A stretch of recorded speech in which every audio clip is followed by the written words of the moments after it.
Hello, my name is Eduardo Serrano. I will be going over my narrative speech, and my narrative speech will be on pedestrian to car collisions. The three main points I will be going over are the statistics of these accidents, my own personal story, and just some of the consequences that happened with my personal story. So when you're driving, should you think to yourself, should I focus onto the road or should I focus onto other distractions like a phone or maybe some food? Obviously the right answer is to focus onto the road, but to a lot of people that may not seem obvious, as according to a 2019 data survey from the National Highway Traffic and Safety Administration, in the year 2019, there was a recorded 3,000 deaths, and to add on to that, there is a recorded of 424,000 injuries. Now, a lot of you might think that's a lot, but not compared to the whole population of the United States, right? And you also might think, this could never happen to me, I'm always safe. But in reality, this could happen to you or to someone you know. This happened to me in the year of 2021 on May 14th. I was crossing a street, well, I had the right of way, and a car had already stopped for me.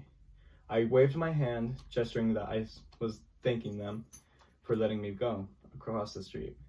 That's when I started to jog, and the lane next to that car is where I was hit. An SUV going 25 miles per hour struck me, and when it struck me, I slammed my head onto the windshield, flew across the air, skidded on the floor, and landed. This accident would be very traumatic for me, as I'd have to get wheeled into the hospital, stay there for 2 days, and would have to go over 4 months of recovery just to get back to the same state I was before I got hit. During those first couple of weeks, I could barely move. I could barely even walk without having somebody to take care of me. The pain was so immeasurable to count, it just felt like total horror. And that was just something I never wanted to experience again. From the accident, I received multiple abrasions, which are scars now, including one on my leg and one on my forehead. I would receive a concussion and nothing more. I was thankfully saved from this, as I didn't get any broken bones or anything worse. But during those times, I felt like it was just an utter situation of just pain. And some of the consequences of these actions were that the person would get sued for that. But not only for that, but for the victim itself, it causes a lot of trauma.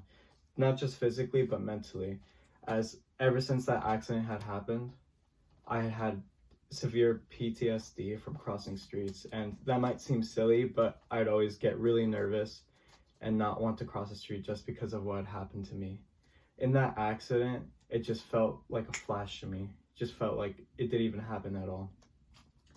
But after all this time, I have finally recovered as of September, and I'm doing a lot better now. And thank you for listening to my speech.